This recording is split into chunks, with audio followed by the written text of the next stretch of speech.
So count to 10 and start.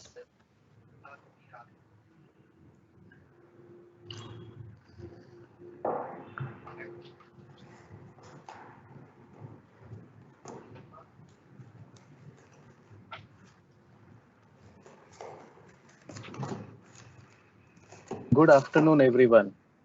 Uh, Once again, welcome to yet another session under the Storage and Handling Knowledge series. This is a platform that we created almost 2 years ago, and ever since, month on month, we have been bringing to you interesting topics to discuss in the intralogistics domain. As you are aware, and as those people would be aware who have been following us regularly, that we have covered multiple topics across these 2 years. We have covered the basic concepts of material handling equipment. We have spoken about racking systems. We have gone deep inside the equipment. We have spoken about engines, transmissions. We have covered aspects like batteries, chargers, and we also covered aspects like flooring. So order picking, like almost like there's so many topics in this space, and we have tried to make sure that our audience gets to know more and more about the topics in the intralogistics domain. The basic idea being that whatever we have gained as experience over the last 6 decades or so is something that we give back to the industry by way of this pure knowledge sharing. Now, very happy to inform that this has become quite a thriving community where people keep on engaging with us either during the live event or as in when we share the recording.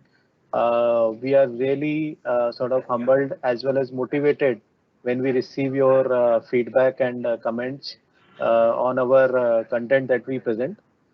So we intend to continue this journey, and we keep looking forward to your comments and feedback to make our discourse more richer and in line with what you expect.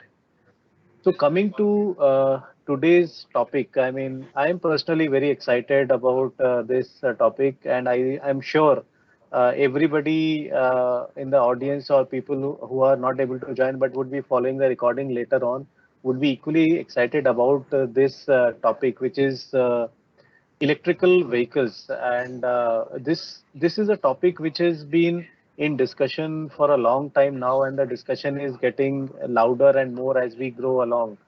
So whether we talk about automobiles, whether we talk about two-wheelers or our own space, electrical vehicles are slowly but surely taking the bigger footprint of any movements that we are seeing, mainly because of the green part of it, and looking at cost of operations and the carbon footprint that people are looking to reduce. So today's topic is like we wanted to restrict to the basic principle of the platform or the spirit of the platform, which is intralogistics. So we wanted to really go deep into the electrical vehicles in picking operation. Okay. Now, when we talk about picking, like picking is a very sort of a labor-intensive operation, as you can understand, because here people are moving across large distances in big warehouses, either big or small warehouses, and the discrete picking happens. Now, there are various sort of equipment that have been defined. There are various practices which happen in this space. So today we are going to talk about a specific solution which is built around people literally walking long distances with manual sort of tools and tackles such as trolleys, and how that space is evolving over a period of time. So it is my extreme pleasure to introduce the speaker for today's event, Mr. Praveen, and who is the business head of Green Design Technologies. And like just as a quick introduction, that uh, to be a salesperson was like not a choice for him. He's been like a born salesperson, and because nothing else excites him. And after doing initial 5 years of telecom products and software sales, he decided to take on the challenge of going into international markets. So moving from individually contributing as a salesperson to leading teams, it has been a very, very exciting journey for Praveen. And he has traveled across continents and countries, setting up sales ecosystems in 17 countries in South Asia, Europe, USA, and India for the IT telecom business. So I think the mantra is the challenge that he gets and the fun that drives him in creating new markets, getting into new product lines, new solutions. And he has worked as an entrepreneur on two projects, one of which has been incubated in the US. And and as we speak today, he has been involved in building a community of sales professionals, very aptly called as Sales Adda and Sales Consult, and he's been taking sales consulting assignments. His latest assignment is with Green Design, and he is part of the picking revolution that this company is intending to bring, and he's operating in the capacity of business head. I don't think we could have had a better sort of a candidate as a speaker to speak on this topic. And with this, I will invite Mr. Praveen to make us go through this interesting topic. But before that, just a quick sort of request that all the participants are requested to keep posting their comments and questions, queries in the chat box, and let's make it a very, very interactive session. And we are going to take all the questions at the end of the session, which is going to last somewhere around 55 to 60 odd minutes roughly. After that, the last 30 minutes we are going to dedicate to the Q&A. During that time, we will be taking all your questions and comments and suggestions that would be coming in. One last request that while posting your questions, please post your name and your company's name, which will help us to get back to you separately in case we are not able to take your question in today's event. So without much ado, I'll request Mr. Praveen to take over from here and take us to uh, the EV space in the intralogistics domain. All yours, Praveen. Namaskara. Good evening, and thank you, Abhishek, for the generous introduction.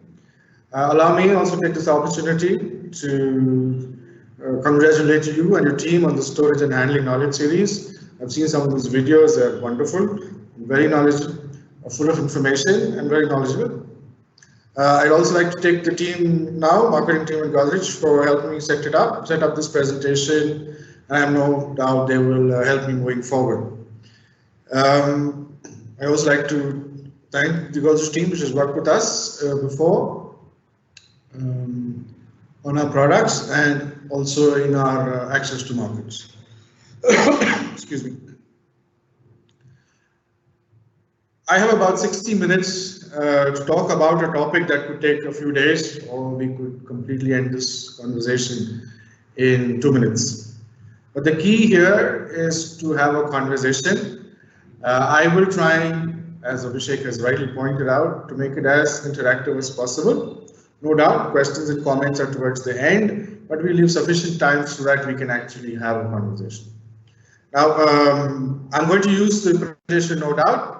For me, presentation right now is a guide to having a conversation, and you'll certainly find me digress from the format. I'm sorry, from the structure of the presentation, move back and forth. Bear with me. It's I like to think all of us having a conversation, only that I can't hear you just now. The topic we've chosen to have a conversation is EV in picking, the ticking revolution. EV obviously means electric vehicle. We will discuss this entire heading word by word. and we'll try and establish some basic rules slash understanding so that we are all on the same page. Nevertheless, I must point out, for me, for you to understand my claim of an impending revolution, it's important to understand the green design story. It's also important to understand green design as an organization has been around for about 6-7 years, when truly the conversation about electric vehicles begin to take off in India, and you will begin to realize how these stories are intertwined, and they actually begin to shed light on what's happening in the warehouse market as well as specifically to picking in warehouse. So let's begin at the beginning. Understand the GDT philosophy, what we call green design technology philosophy. There are really a very few words to explain that. Green design technology philosophy is based on behavioral change, design of behavioral change. And this is very important because it explains exactly what is going to happen in the picking market, because there is a need for change in behavior, and how do we design our products like solutions to change that behavior.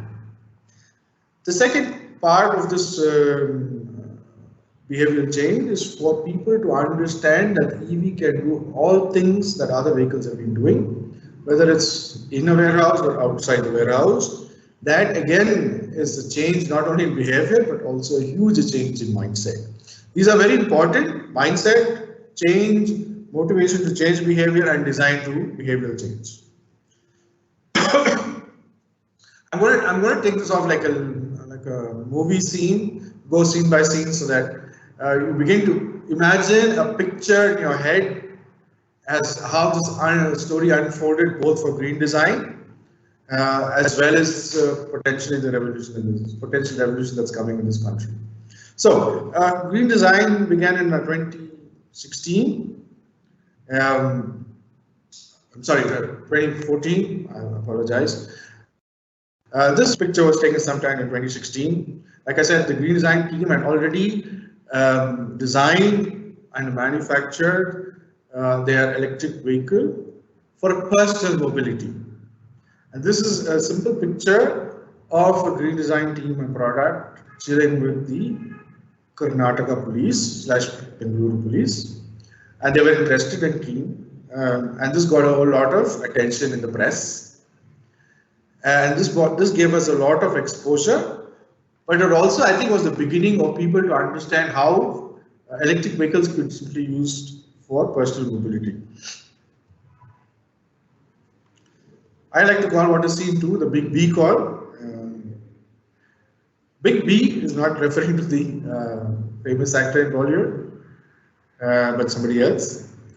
So having this picture / news item of green design with the police constabulary got a whole lot of press, and somebody from Big B noticed that and decided to call the founders in green design, and then reached out to them to have a conversation about how EV could help them in their business.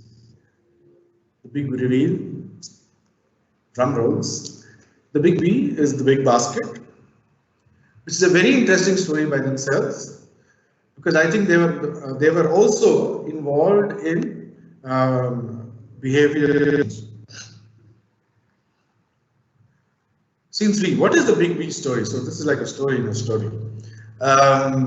Please try and understand this. In 2016 or even earlier, Big Basket itself was involved in changing customer behavior, because they were encouraging customers to buy online groceries online when it was not the norm. The norm was you make a list, go to the supermarket or the local kirana shop, and collect your items and get back home. It was always physical, never online. One way to understand the Big B issue was to imagine that if you were Alibaba on the 40 thieves, you had actually found a huge cave of treasure, but the only thing stopping you from moving that treasure is how efficient and effective you are to move that treasure from the cave to your house. Right? So that gives you an indication, gives you an image to think of. Because remember, Alibaba had to say, open sesame, walk in, pick up something, open sesame, back, close sesame, and out. So there are a whole bunch of steps here to follow. There's a lot of time involved. So if you have that picture in your head, and let us move forward. What happened in this conversation with Big B? The conversation with Big B was threefold. One, increase productivity. Second, reduce labor or headcount. Four, reduce pilferage. And most importantly, most encompassing all of this was change the behavior of the operators slash pickers. Because this was not simply a productivity issue or a labor issue or a cost issue. It was also an issue of how people had to change their behavior while working in Big Basket so that they're able to, in the end, provide a good customer experience. Part of this interesting story and Big B's effort to change customer behavior is how they went about it. So, to encourage customers to buy online, they guaranteed that products that were not delivered or wrongly products were delivered, customers would be compensated with their correct product and the bill, and they do not have to pay for that bill. So, not only is Big Basket saying that they will compensate and give the customer the right product for free, but also that they do not have to pay for that invoice. That is a huge, if you can imagine the number of transactions that goes into thousands, that can be a huge financial impact. And key for them to succeed and ensure that does not occur is to ensure that the operator or the picker behavior is modified so that they can meet the customer experience that's expected from Big Basket. Okay. That was a mouthful.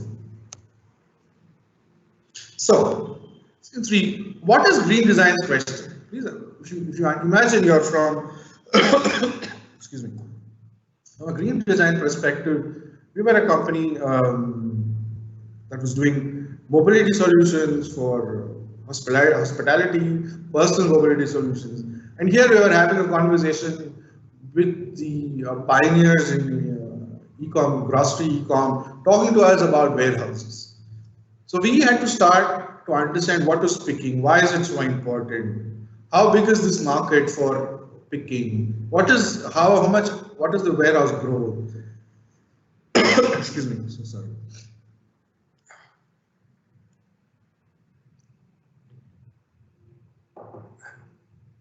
Or just solution for Big Basket.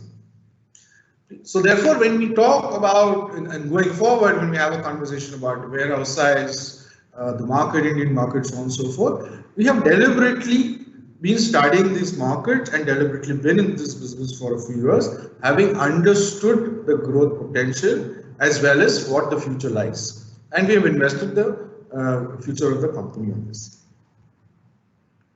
Let's take a quick pause and cover a few basic things. One, what are electric vehicles? Electric vehicles, so that we're on the same page, sounds so simple, but you'll be surprised when you walk on the road and ask a few people what it means. Electric vehicles are partially or fully powered on electric power. Okay, just for you to understand what this picture is. This picture on the right is where we started Green Design's story with electric vehicles for sport and personal mobility. This is where we're headed in the future, which is the Q, which is the two-wheeler business. And this is where we are today, discussions on warehouse picking. So please, when we speak about our experiences in EV, we cover almost all B2B and B2C business, and therefore have a relatively good understanding of how Indian market works. What is the advantage of electric vehicles? Okay. Low running costs which means because they have less moving parts, and no, there are no fossil fuels. Obviously, they're green. Let me take a moment to have an interesting. This is an interesting conversation I've had with my colleague and CEO Anjan earlier. When I started to interact with him, he surprised me with this piece of information that electric cars were made in 1832, which I did not believe. Obviously, I went back and did research. And interestingly, the electric cars failed in the 1900s. They did exist. They did have a market, but they failed. The studies, popular belief tell us that they failed because of lack of electricity infrastructure, stable electricity infrastructure in places. Second, especially we're talking about the US market now. Second is performance in the speed. Third is a very interesting piece that I didn't realize until recently was EV as a mobility solution was targeted at women, and gas cars or petrol cars were targeted at men. From early 1832 or 1900s, we've come a long way, over 100 years, full circle, to talk about EVs in 2022. What is picking? Picking, all of these pictures are picking. When I was a kid, I went to the Kirana shop, I gave him a list that my mom gave me, he put it together, gave it back to me. When I got older, I got a list, went to the supermarket, picked up my products, put it in the trolley and walked. And sometimes we outsource. All of this is picking. But how can we describe it so that we all on the same page? So picking essentially is a process, whether it's individual items or multiple items. These are taken for fulfillment locations, which is fulfillment location facility to satisfy customer orders. So what I have highlighted, it's a process which could be multiple items, has to take from a fulfillment location as a central location, if you will, and there has to be linked to a satisfied customer's orders, because this is where the business part comes. Okay, the reason I'm making sure we define revolution is simply because I'm looking at a sudden and radical or a complete change. I'm also talking about forceful overthrow of a social order in favor of a new system. I think a fantastic example of both of this is what Myntra did. They've changed the way we buy clothes online. They were radical. It's also changed our behavior. So that's what I mean by revolution. And moving forward, we'll talk why there's a picking revolution coming along. When I'm talking about impeding, I'm thinking about the next 12 to 18 months. Yes, some of us also believe it has arrived. Depending on your viewpoint, let us, for this particular discussion, look at 12 to 18 months. Now, if you were to put yourself back in place, imagine yourself as Alibaba in UK was about 250,000 square feet, and if you had to pick one item at a time, that would have been a humongous amount of task, humongous amount of effort to complete task. So please remember, it is open sesame, pick one, close sesame, take an item, open sesame, close sesame. Correct? That's the whole, and each item can be at the front of the cave, it could be at the back of the cave, we don't know. Picking is not very dissimilar. We are thinking of types of picking. There's one item picking, one order picking at a time. sorry. This is typically in warehouses that are paper-based. That means the picker / the operator is given a piece of paper with all the orders and the items to be picked, and this person goes around picking the item. That's it. It's simple as that. The issue with this is the long travel time and the distance. You could also have multiple orders put together and given 5 sheets of orders. So please go pick all of them, put together, carry all of them with you, and get back here. It certainly reduces travel time and distance depending on how they route the picking, but it's only a small incremental. It's incrementally better than the previous single item picking.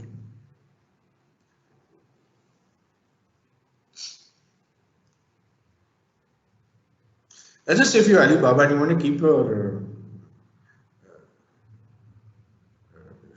keep the location of the cave secret.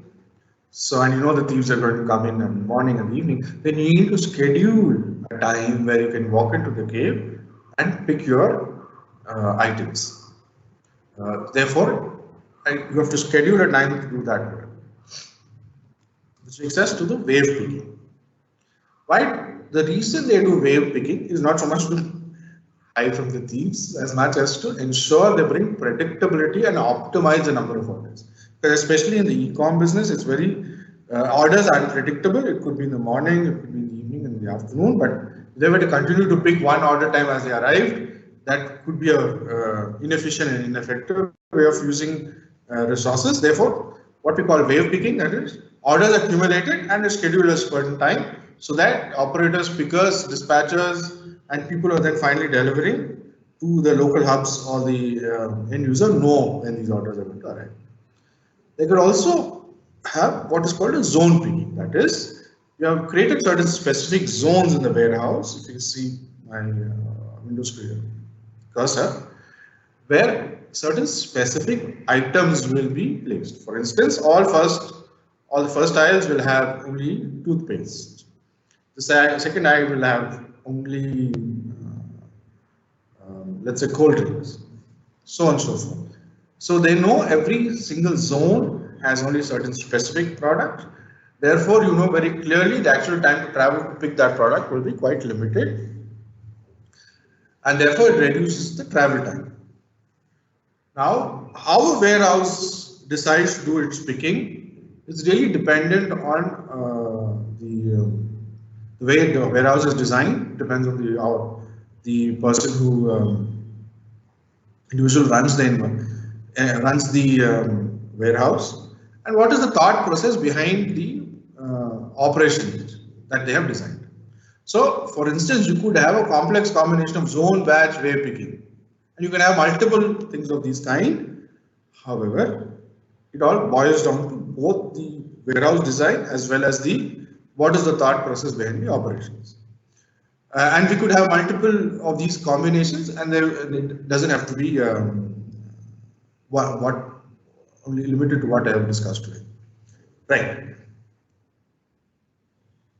Let us talk a little bit about what happens.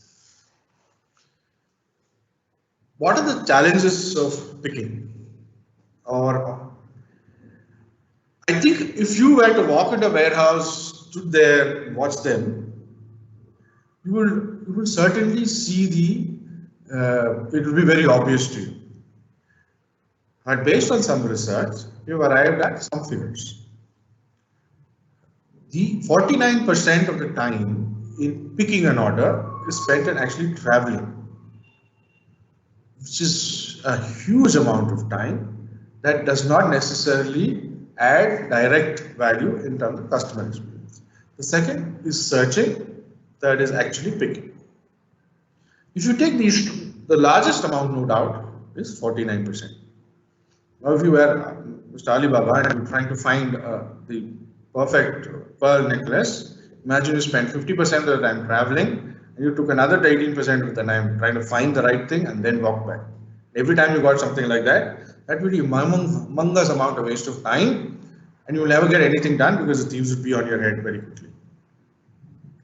So, in the context of picking, huge amounts of time / productivity can be gained by reducing travel time. Okay. So, getting a little more technical, if you will, discussing about warehouses. What are the operators trying to solve? The operator is really trying to solve very few things. Reducing the picker density, which is minimize the number of pickers per warehouse. It also reduces the terms of head count cost, no doubt. That's not only the key thing. They're also looking to see how productive they can be. Picking accuracy, that means you have to take the first time right pick. So that means there is no need to go back again and get the same correct product. No wrong product ends up to the end customer or user. Therefore, the customer experience is better. If the wrong product ends, there's an entire back loop the product has to return back, which is called the returns process, and that again costs money. Manage fluctuating and peak loads. This is again going back to what we talked about where picking, simply because if there are fluctuations in peak loads, therefore the number of people made available to manage these peaks and fluctuations, and therefore the cost goes up. Ideally, operators of warehouses like for their operations to continue 24/7 in an ideal case, so that they are able to meet customer requirements at any time. For instance, it will be fantastic if you can tell the customer from the time you place an order, in 60 minutes, the toothpaste will reach your house, or in 2 hours or 3 hours. So if you're only working between 9 to 6, it's not something that you get. It's not the best way to meet your customer expectations. However, it brings with its own challenges. Working 24/7 is not as simple as it sounds. And last but not least, is to avoid disruptions to operations. Change is a huge human issue, and change is the huge part of our conversation with our potential customers and customers who are working in warehouses. Because please understand, at the end of the day, this is about changing behavior at the operational level, also at the management level. Now, we can solve these challenges. Big Basket did what every other warehouse does or did when they started out. They just try to solve the problem manually. Simple, common, add more labor when required, put more increase headcount, problem solved. That's how even today, when some warehouses continue to operate along those lines for different reasons. But that's the simplest way to solve this picking/operator problem. It certainly has its own disadvantages. It's simple, no doubt, but also managing people is not the easiest of jobs.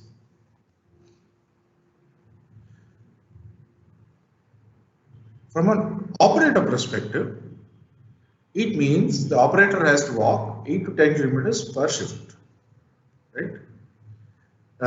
Please also understand that from a management and perspective, recruiting, training, organizing, and managing people is quite difficult. It has its own challenges. I won't use the word difficult, negative, but also turnover is quite high. It is a tiresome job because if you can imagine 6 days a week, you basically walk 60 kilometers in a week. 240 kilometers a month. I think the math speaks for itself. And it's not mostly a sought after job, so there's turnover quite high. And also you need, because there are peaks in orders, there's a seasonal change in labor, and labor is not always available, especially if it's a floating operation. We talked about the other option is to have a fully automated solution. Fantastic. You have robots, everybody looked at robots. Program them, no tiring, they don't get tired. Okay, they may break down, but not assume they're great products, they won't break down. They will work perfectly. And they can work 24/7, no breaks. Or you could also have a conveyor system where the person stands and the item goes to the person and they simply need to pack and send it out. The system by itself will go find the item, pick the item, and then it will reach the packing area. The third option, so sorry, a couple of the 3-4 issues to discuss when it comes to fully automation solution is the fact that the warehouse size and design defines what kind of automation you can have within that warehouse, and fully automated warehouses require a different kind of design, and they have to be a certain size to make it viable business-wise. There's also huge capital investment, and sometimes, depending on what kind of business you're running, the ROI can potentially be quite long. And you as a business person, the organization may not be in a position to accept that kind of long ROI. Of course, you could choose to do a man, not animal, but I'm saying man plus machine combination, so that you have a so it's a combination where we're trying to find the right mix between what a machine can deliver and where our human intervention is required to ensure optimal effectiveness / efficiency of the picking process. Excuse me. So the combinations to have is semi-automation, man plus machine. The ROI, depending on the size of the warehouse, can be relatively less than automation, fully automation. It can be flexible. It should be flexible to existing warehouse design, because especially in our country, the warehouse sizes are just beginning to grow, and they are not as big as most of the, let's say, the developed nations. And ideally, you would want a plug and play, less disruptive to existing operations. Therefore, a combination of man plus machine would help you get there better than a fully automated or a fully manual. Now, yeah, so sorry, I skipped this one. Obviously, if it's man machine, it's not going to be as efficient as fully automated. That's the obvious. So sorry. I wanted to pull up a video. Just give me a second.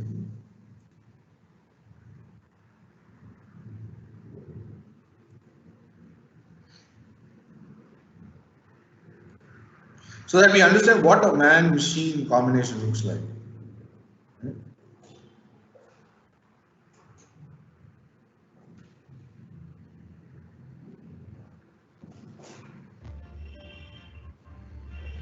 So, what I have in this video on the left side is manual picking. Yes, it's our product, Compro. I'm not trying to plug in my product. This is an ideal video to understand what do we mean by manual and what do we mean by semi-automation.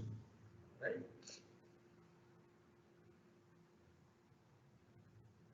So I will not speak for the next, I think it's about a minute.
So I would like for you as an audience, and I'm sure many of you are from warehouses, you've seen all of this.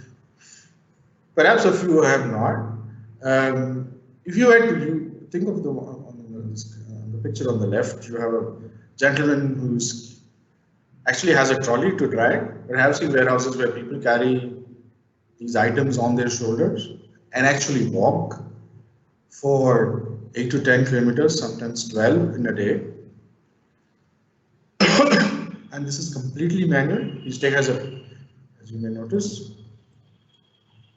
he has no help, as opposed to the one on the right, which is using the intelligence of the human being to assist in the picking, but using the machine as well to ensure efficient picking.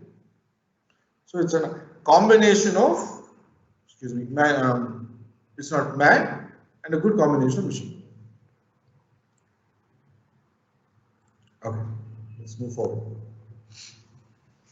I think we should also understand picking in the context of India, right? The labor is less expensive with service price automation. The availability of labor, except during the COVID period, was always there.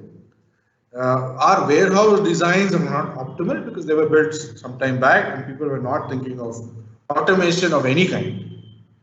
And then the size of these warehouses. Um,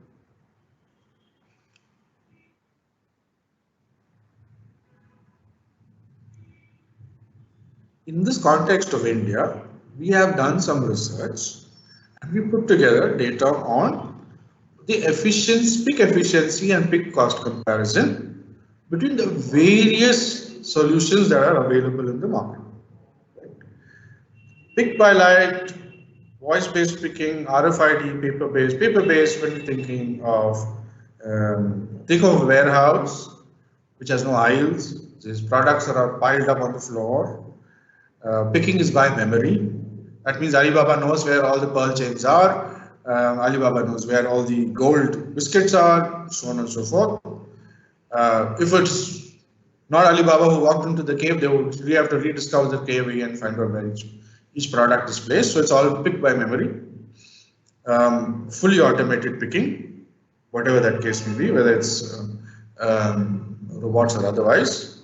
I've included Mopter Snail as only an example of semi-automated picking.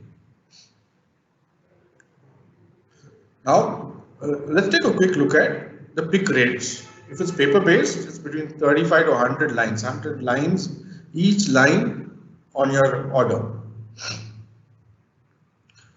Yes, automated can really do well. It is 250 to 700 lines per hour. Semi-automated is somewhere between these. It is much more closer to light-based. Right? Now, what we're considering is equivalent to excuse me, 25 pickers per warehouse. This is a cost based on research. Yes, you can in your individual warehouses they may be a little different. And you may disagree with some of them, but this is in generally what we have noticed and in our experience.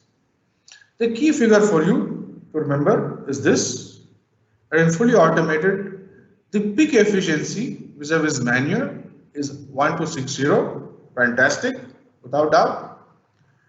However, if you're not willing to invest, please note that voice-based picking, light-based picking are all high capital intensive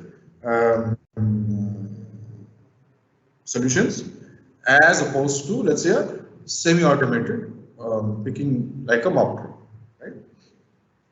They are similar, but also the providing the same amount of efficiency, not the same as fully automated, but certainly a huge improvement between paper-based manual system.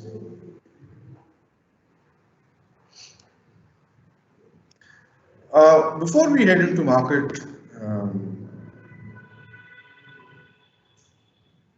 conditions, I'd like to take a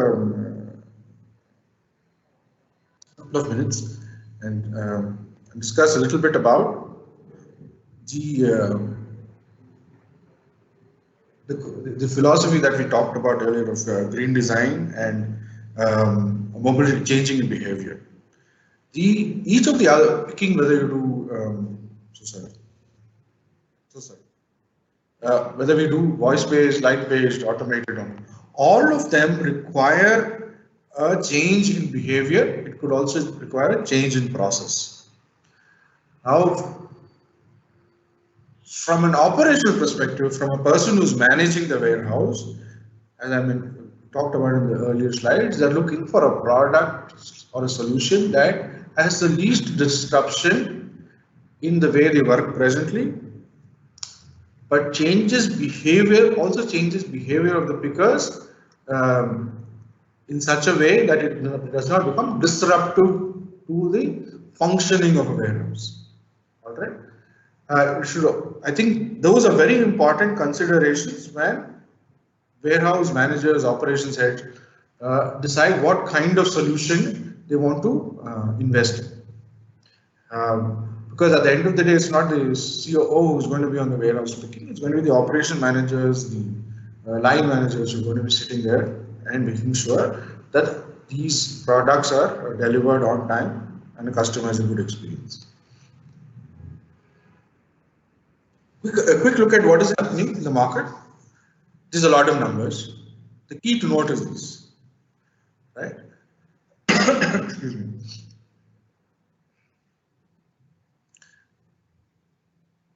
The warehouse stock in million square meters in the US is 1446. In China, it's 1060. In the UK, it's 73. And in India, it's 30.9. That means China has 20 times more warehousing stock per capita than India. So we are at this basically at the starting point compared to the rest of the world. Right? And it's only going to grow faster and harder, considering the size of our market and our population. Some very interesting figures. Please, what you need to note is the typical trend across the financial years. Right? The EPL and 3PL combined, this is the warehouse. Warehouses in size in which they are growing. And you can notice that the 3PL combined has 3PL and e-com combined has 62% of the market share. What are the operators telling us? The operators are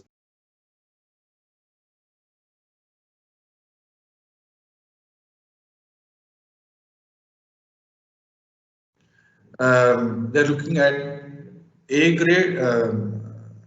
They're looking at narrow aisles, that is to save space so that they can cram more products. They're also finding issues with availability of labor.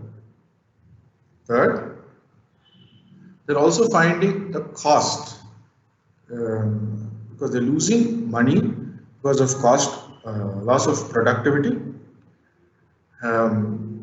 over a period of time based on all the inefficiencies that are built into the existing warehouse system. Three, the e-commerce and 3PL is truly moving towards the rental model as opposed to fixed model. Four, they want a product or a solution that solves a problem in the existing warehouse, that is a plug and play as opposed to disrupting.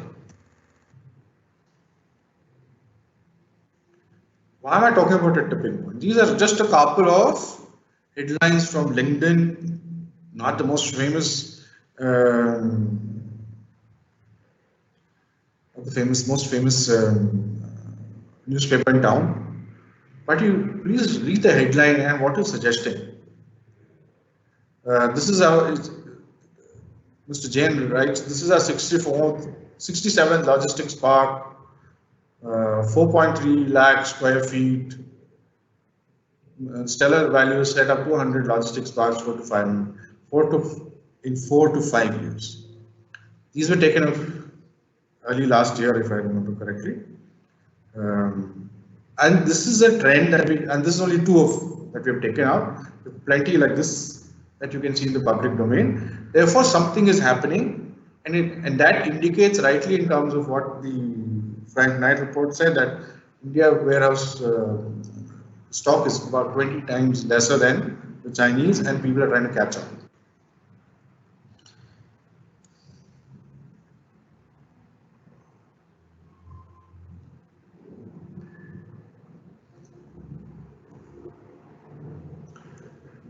So I keep talking about the conditions are ripe for a revolution. The markets are ripe. The figures show us the markets are growing faster. We know the verticals that are taking off. We know the increasing size. We know that they are outsourcing. We're talking about uncertainty in labor and so on. And COVID has helped bring focus on this issue of labor. I think therefore we are reaching a tipping point where we are, I think this whole change in how we look at warehouses is going to happen. For instance, there are a whole bunch of new greenfield projects that are being set up. They are different in size, they are different in design. So if you were to talk to consultants and experts in the business, they will tell you the way the warehouse is being designed from the scratch is meant for automation. There are many greenfield projects that we are aware that's going full automation.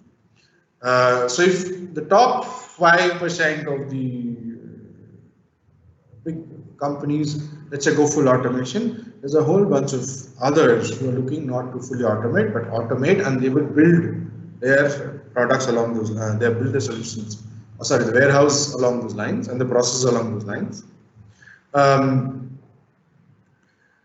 There is also an understanding that full automation would also may not necessarily give them will lead to a lot of pushback from the warehouse operators, simply because people working there may not be able to quickly catch up with the change that's expected. It's easy to do that from a greenfield project as opposed to a existing project.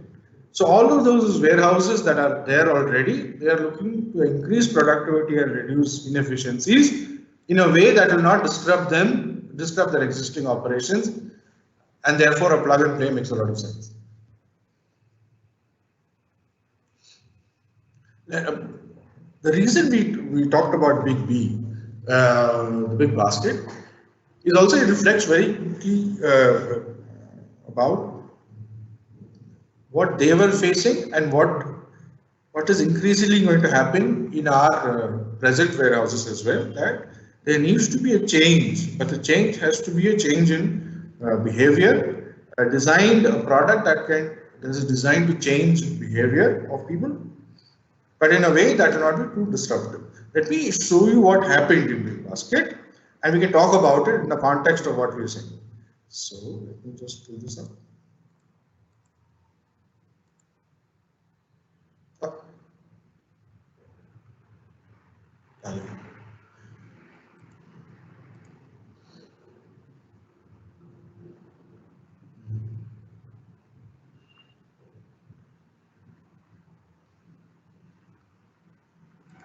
Oops.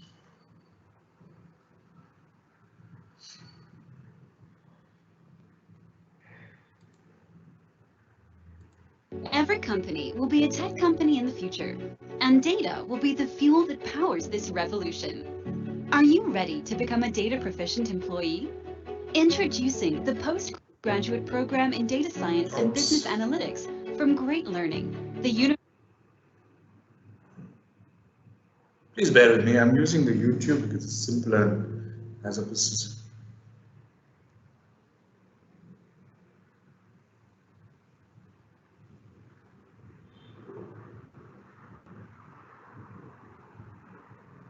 I was able to generate.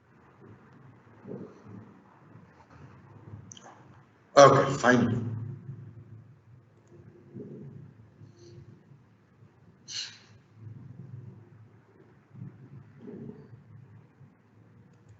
Okay, so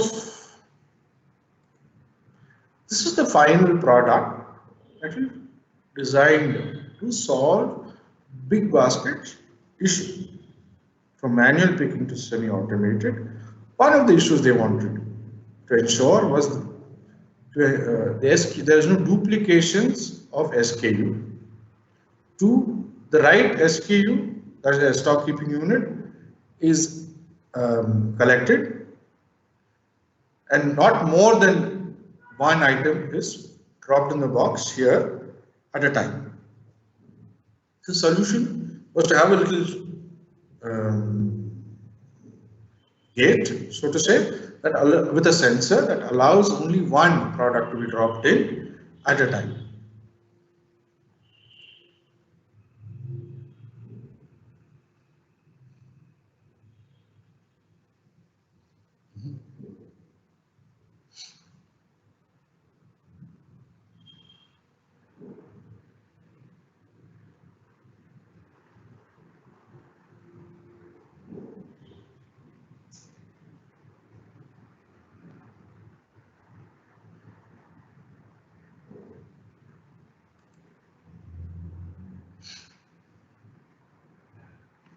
So as you may notice here,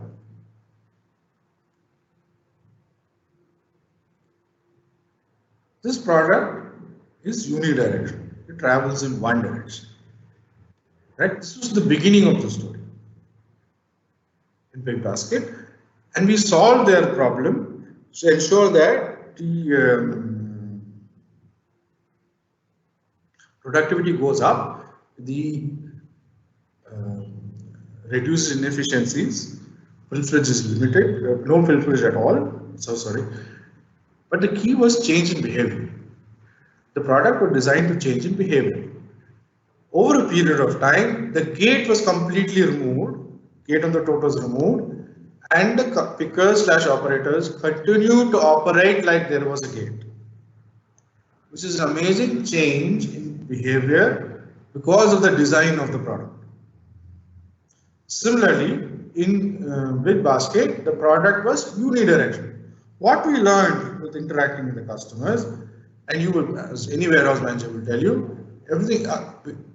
Operations in the warehouse for a picker or an operator is basically going back and forth in an aisle picking items.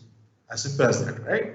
So it made sense that you had a product that could go bidirectional, so that in a narrow aisle, let's say 900 mm, you're not constrained by a single direction movement, right? Which means that there is a change in how person behaves, and the semi-automated solution, in this case Mopros will ensure that the person can continue behavior of moving back and forth to ensure there's more efficiency. Sorry, let me also take this opportunity to explain a little more about the green design philosophy is change of design for change in behavior. To me, one of the most exciting things we noticed was what we did with QuarkQ. QuarkQ is our two-wheeler product. So sorry, I have to go to the early part of the presentation. This. So an interesting observation was that there was a need for the two-helmet concept. We were the first to introduce this, moped, an electric vehicle moped. This certainly has, based on our observations of what the customer wanted, but also ensures customer changes behavior in terms of safety, because if it is there, they will use. Right? Second important example with QuarkQ is that we moved from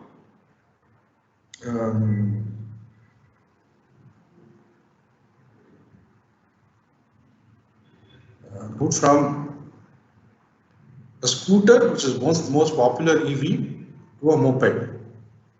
Still a two-wheeler, but it's no longer a scooter.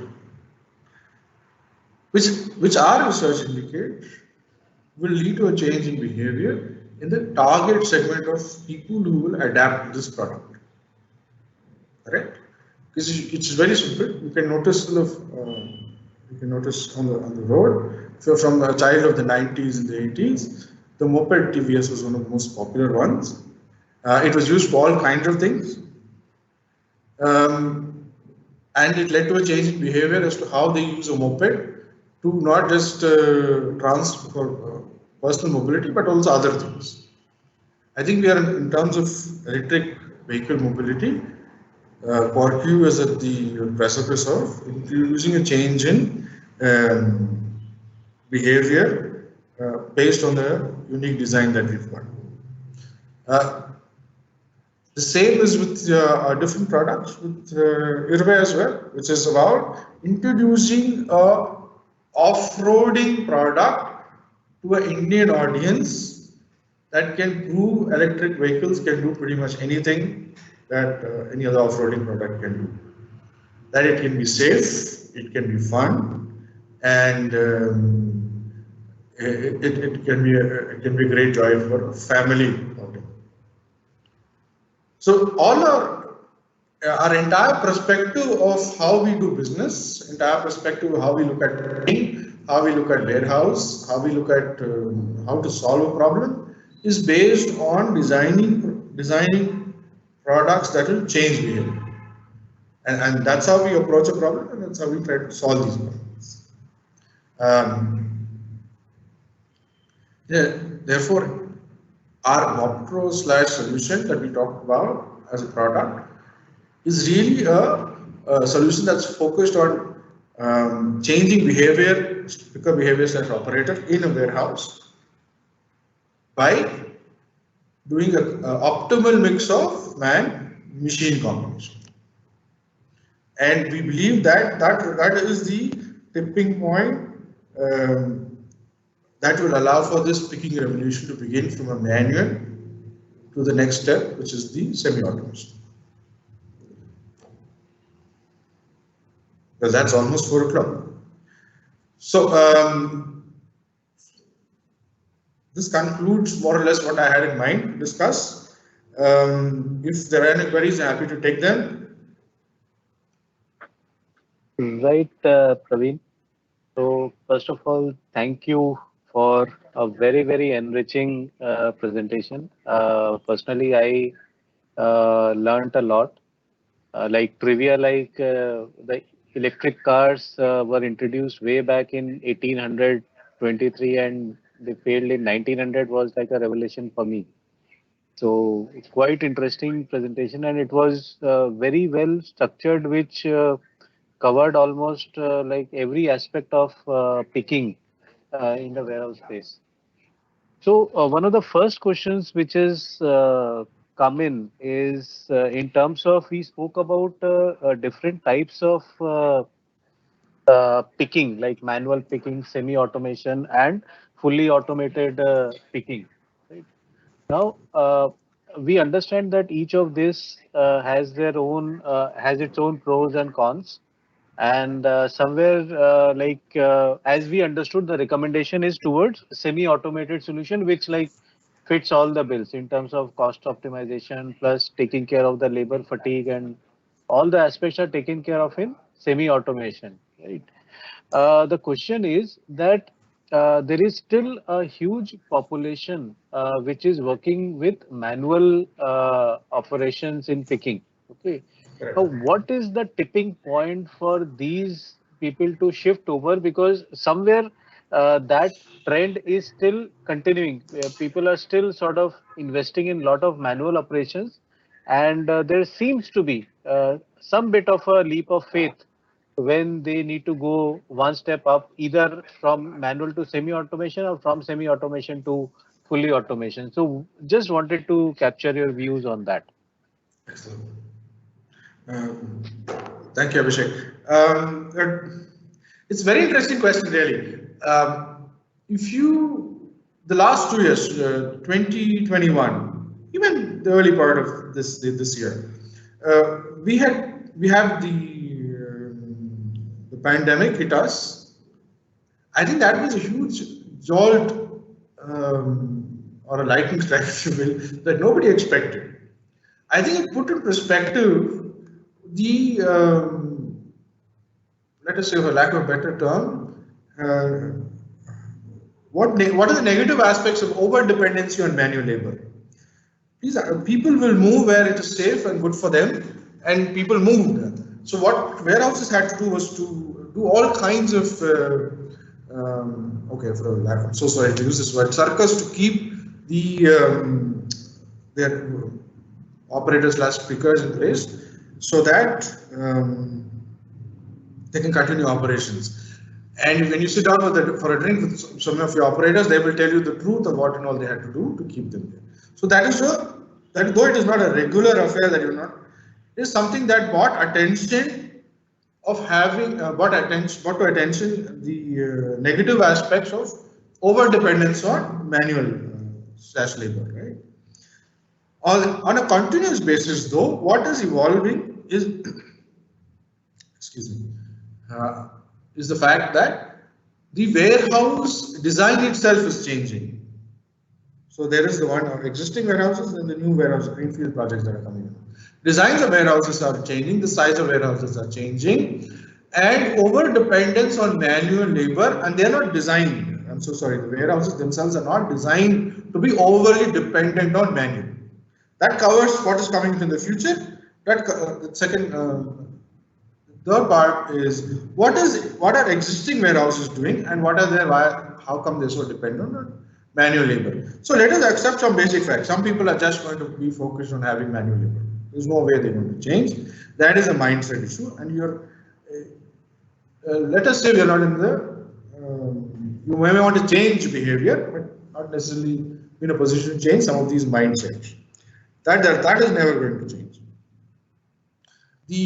As the market expands, the demand for labor has gone up. If you will sit with some of these outsourced staffing companies, have conversations with them as to how they're recruiting these staffers from all kinds of places that you may not even be able to pronounce the name of, and bringing them to these warehouses to work, you will realize the cost of recruitment, training, managing as well as retaining them is on the increase, it's not on the decrease.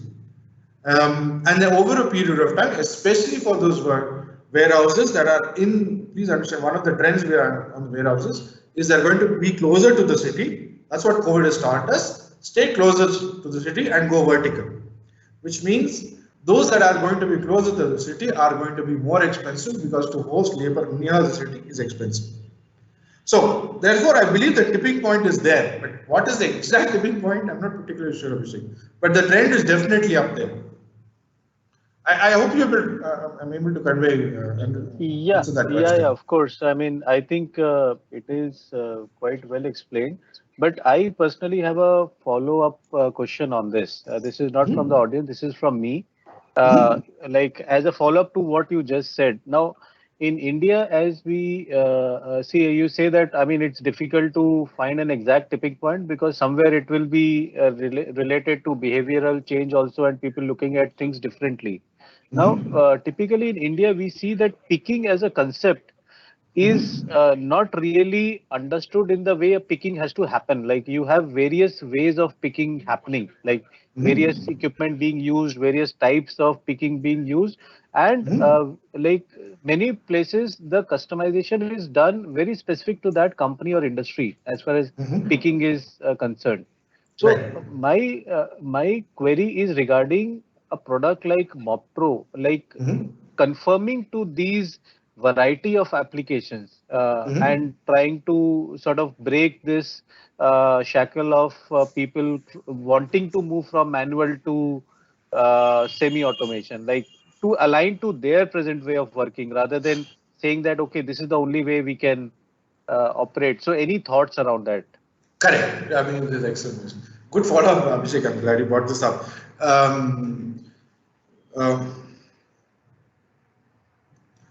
The 35,000 feet height response to that is that in India, the concept of warehouses, the concept of managing warehouses, operation by itself is relatively nascent compared to many countries, and it's growing because the expertise are limited. Smart individuals who have experience in that business are limited, and they are slowly beginning to move. Of course, now since the market is growing, a lot more young blood with more knowledge, experience are entering. That is the 34,000 square feet response to why there's a problem with some of the mindset. The second is one of those points one of the issues with any warehouse operator, is limited disruption to the process, because the process has not only effects at the warehouse level. That's one effect. It affects at also the software WMS, but also at the how they're marketing the product or how they're selling the product. So therefore, least disruption is what operators want, which means that any plug and play product. What is a plug and play product? What do we mean by a plug and play product? It simply means if you remember the chart we talked about.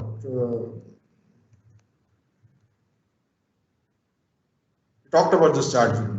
Can it find a way to increase efficiency in terms of travel?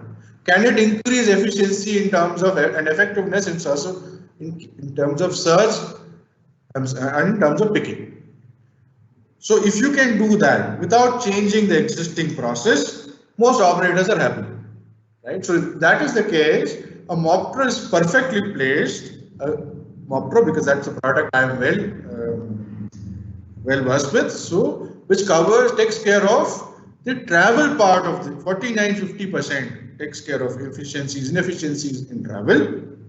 Are the GDT pick, I'm sorry, Green Design pick, Green Design Connect apps takes care of any searching and picking of right product, and the errors are zero because they are real time. You know exactly what you need to pick because it's connected to a WMS.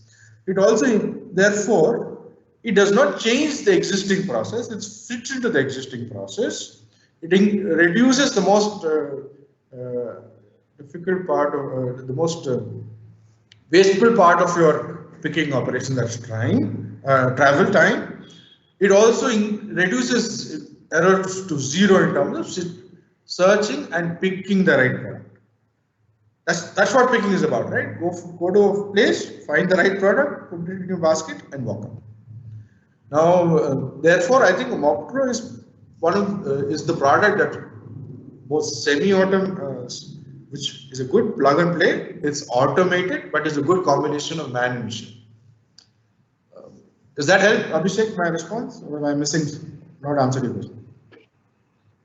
No, it does, and you did bring about a very important aspect, which, like I also believe in, is about the process part. Like it's not just the product, but also the process that will bring in efficiency in any picking operation. So we have to look at it together. So I think that captures what we are discussing right now.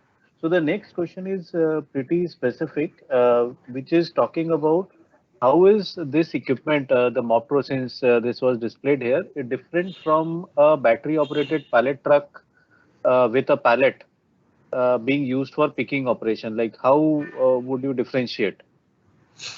Okay, good question again. I'm hoping this is a potential customer because he's been so specific about this. Okay, one of the most important aspects of Moptro's, the product we have the picture of the product that you've seen in this presentation is one of Moptro Snail. Snail standing for small narrow eye. The product itself, if you will notice, hang on, let me take you to that.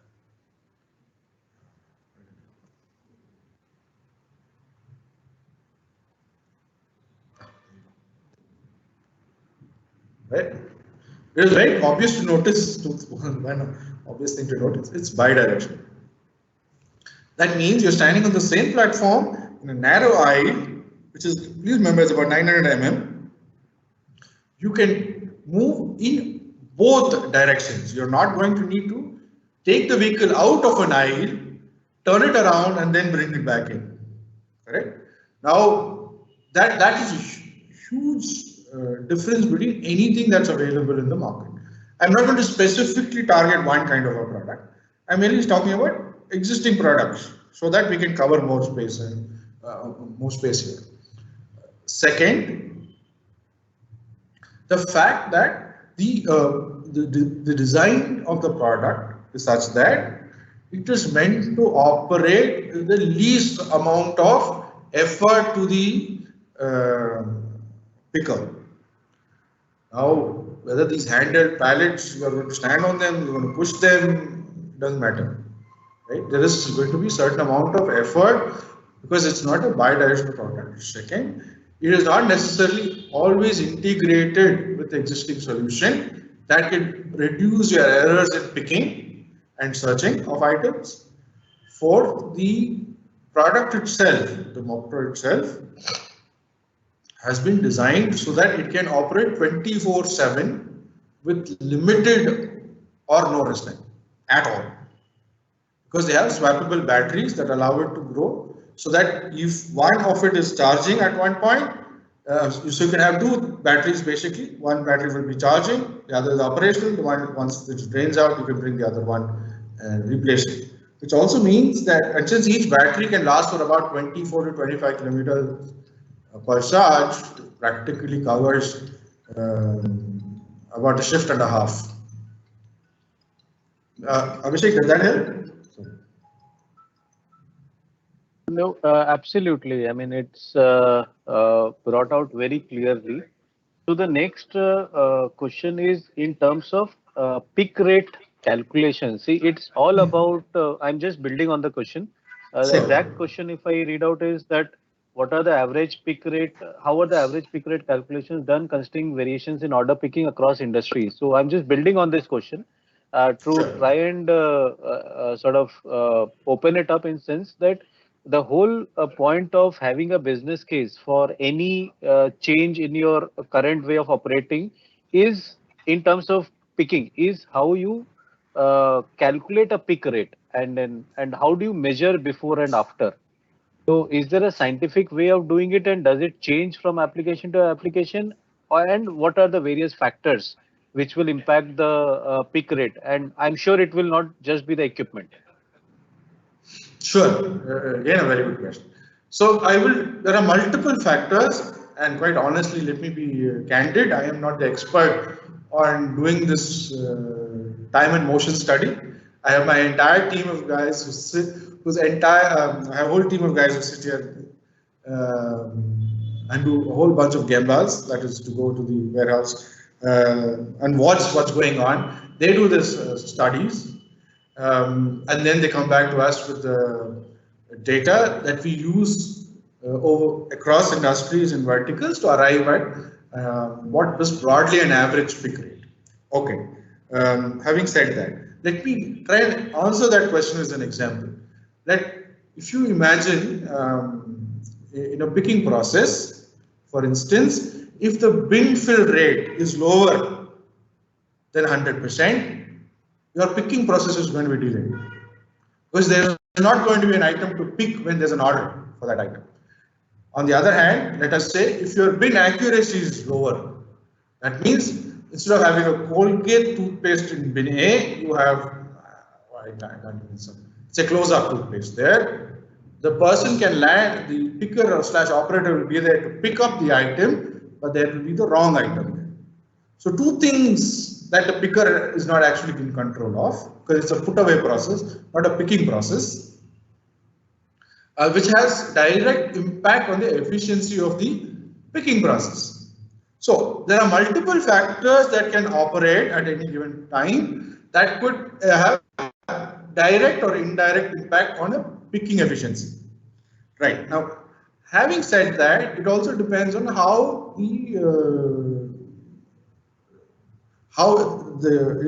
entire warehouse itself is being designed, right? So efficiency means what is the time / taken between pick 1 and pick 2. You want to decrease that time, right? So if the way we route these pickings, if they're inefficient, then there are obviously going to be inefficiency within the pick rate itself. So for instance, we have a simulator. Green Design has a simulator. In fact, it's there on the website. You can go, anybody who's interested can go play with it. You drop data you plug in the data for the aisles, number of bins, and so on and so forth. Then that simulator will then give you a indicative best optimal route for picking, and how manual picking vis-a-vis a mop picking can lead to efficiencies. And this software is available on the Green Design website. You should be able to play along with this. So therefore, to answer your question, there are multiple issues that can lead to inefficiencies in picking.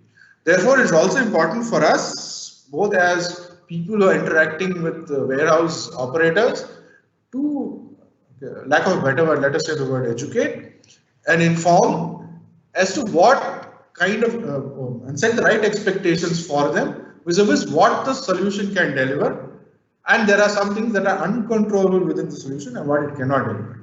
Moptro cannot change the picking order if it's going to be dictated by WMS. That's not something we cannot do, correct? As in, stand unless you engage a student. Does that help, Abhishek? Yes, Praveen. So we'll move on to the next question that we know that a lot of picking happens in multi-tier shelving systems as well. And that is one of the key storage solutions for picking to maximize space optimization. So does a product like Mopro is able to operate on mezzanine floors? And are there any checkpoints while recommending product like this? Oh, excellent question. Excellent question. Um, Mopper is the only product that can work on a G1, G2, G3 floor because the point weight for Mopro snail is less than 250 kgs, which allows it to work from a safety perspective. It allows this product to work safely on a G1 or G2 or G3 floor. And there is no other product that I know of that can allow you to run, physically run like this on a at the rate that we do and the speed that we do on a G1, G2, G3, right? Abhishek. Yeah, understood, understood. So I was just reading the next question. Okay. Like you, yeah, so you spoke about like benchmarking with countries like China, USA, Europe, and that shows a lot of scope for us to grow in the warehouse space, and obviously, which will have a direct impact on the picking solutions space. Now the Right. question here is that what sort of adoption of similar solutions has happened in the evolved markets? I mean, with your experience in multiple countries, what's your view on adoption of similar concept in other countries? Okay, this is so interesting because we've had these conversations multiple times internally as well to try and figure out what is the trend. Because if is the and I don't think there's one simple answer to this question. The and therefore and the response to that question has led us to where we are today, right? The reason I say that is again, this is my personal opinion, is that India is relatively different from any other country, and I'm not saying this simply because it sounds good, but the market itself is certainly very different, both in terms of size, population, and the way we operate our businesses. Vis-a-vis, let us say, any other developed nation like a Japan, which has low population, aging population, so on and so forth, or or popularly, I suppose, the US. Interestingly, this is something that we found out some time back, is that Amazon, which everybody believes has automated, fully automated warehouses and so on, those are limited to very few warehouses. The truth of the fact is, if you search, you will find enough headlines where Amazon has been recruiting at record levels labor to manage their warehouses, especially picking and put away process. And there is a huge demand, even in the US, for labor. Right? Again, I'm not so. Does that mean automation is not on? Certainly, automation is on. Does that mean fully automation is the way to go? Fully automation may be a little farther away as opposed to what is genuinely going to happen, which is a combination of man machine, limited automation, limited man or woman, sorry, person. So the trend again, so summarize very quickly, trend in each country is different. Automation is picking, yes, in some of the developed nations. However, there's overwhelming reliance on manual labor even today. Third, is there a movement towards automation? Yes, there's a movement to automation. Whether it's a product like Moptro or a conveyor belt, so on and so forth, there is movement, but that has been trying to keep a balance between man and machine. And I think the bigger the nation, the more the population, where the market demands are market expectations from customers increasing exponentially, that's where this is going to happen. And India is one of those unique where the customers expect the best of the best at fractions of the price, because we're very price sensitive market. Because the end user is expecting this from the companies have to do something about how they efficiently and effectively manage their warehouse operations. I think it's a long answer to a really interesting question. Right. So I think we are very close to the end time. I will pick just one more question. There are like many more. And before I post that question, I'll request all the audience to please fill in the feedback form which we have posted in the chat box, because it will really help us to get your feedback on today's session. And you can also recommend if you would want us to cover any topic in our forthcoming session. We'll be more than happy to address those requests. So the feedback form is already posted. Please click and fill it. It will not take, it will hardly take any time, but it will be very valuable for us. So with that, Praveen, I would put in the last question that I have, which is I mean, I'm sure you did mention about that integration of warehouse management system with a product like Moptro. Like, is it something which is easily doable, or is it something work in progress? Okay, so good question. Because I come from the IT world, I understand how softwares work. The integration complexities involved are very limited between any existing modern WMS and the redesigned apps that we have. It should not. It's not. I don't think it is a complex process unless the WMS is a complete black box, which I don't think will be the case for most modern ones. Right? It will be a very simple affair, to put it bluntly. Right. So sorry, simply as simple as well as not expensive. Sorry. Okay. Yeah, got it. So with that, we would like to formally close today's event, because we are just in time. And for all other questions, we'll get back to people who have put their names and company names. We'll get back to them separately. And now I would like to take this opportunity to really thank Praveen for being so patient in answering whatever questions we posed to him. And of course, a very enriching session that we have had today. With that, we would like to say thank you also to all the participants who took time out to be a part of this event. And we'll reach out to you once again when we talk about the next webinar, for which we'll be announcing the topic and dates shortly. So thank you so much, and we look forward to seeing you again. Thank you so much, Praveen. Thank you so much to the participants who've been with us for 1 hour and patiently listened to me going on about my favorite topic of picking and electric vehicles. Thank you so much, gentlemen at Godrej Material Handling and the Godrej Marketing team. Really appreciate your effort and your resistance. And my special thanks to Abhishek and Aniket, gentlemen. I appreciate it. Thank you so much. Have a great day and enjoy your weekend. Thank you.